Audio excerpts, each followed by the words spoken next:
د خاندان د وکلا برادرۍ د آل پارټیز کانفرنس د ټولو دا مطالبه وه چې د دې کیس د جوډیشل انکوایري وشي چونکې ډي پي او صاحب راغی او موږ ورته ډېر د مجیب صاحب ګواري ډېر ښه په انسانیت د پښتو په طریقه د اسلام په طریقه اسلامي طریقه باندې هغه ته موږ خیر مقدم وکړو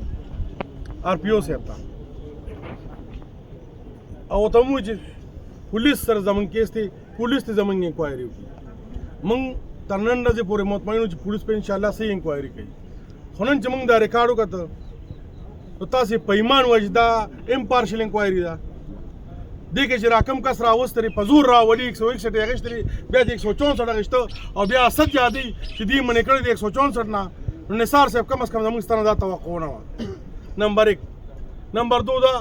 ډي پي او صاحب ته چې په درې مراړې تو زموږ پارټي ته چې په درې مراړې ته ماته چې الله ما ترې وي په غوږ کې راته وي چې الله نو زما خو پاک الله یقین و ته مې پرېښودې زما انکوایري وکړه ما انصاف راکړه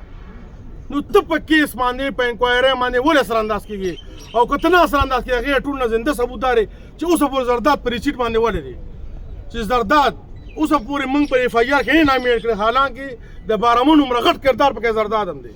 خو موږ له په اف آی آر کې نه دی کړه چې موږ د عاصم شهید هغه شهادت خرابول نه غواړو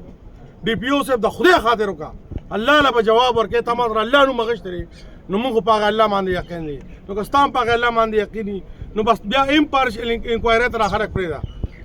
نمبر 3 ما دا ویلي چې رول آف لا وکیلان برادران موږ سره سات دي سیول سوسایټي ولاړه نن سبا یو غریب نه غریب سړی یو کمزور نه کمزورې سړی موږ هم ډېر کمزورې خلک یو غریبانان دي والله که خپل بدل پرېږدي موږ اوس هم دې عدالت ته سترګې زما د په خدای قسم چې زموږ دې عدالت ته سترګې موږ انصاف غواړو ځکه چې وایي ریاست نو ریاست څه شی دی ریاست هغې ته وایي چې په ریاست کې د ریاست خپل عوام سره یو سوشل کانټریکټ دی چې زه به ته به ماله ټیکس راکړې زه به تاله تحفظ در کوم زه به تاله انصاف در کوم د خدای په خاطر دې کې انصاف وشو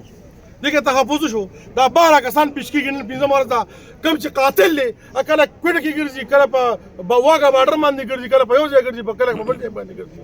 زه نن د پاکستان د عوام ته دا وایم چې نن د ریاست د حیثیت قتل شوی دی د عاصم قتل نه دی شوی د ریاست د حیثیت قتل شوی دی د انصاف قتل ورته زه رانه یم ځکه چې موږ ته به انشاءالله د دې ځای نه انصاف میلاویږي خو زه دا وایم چې نن د ریاست د حیثیت قتل شوی بیا وایي خلک قانون لاس کې ولې اخلي خو موږ تر اخره پورې په دې ځای ته ګورو انشاءالله تعالی زما دا تر ما سره ولاړ دی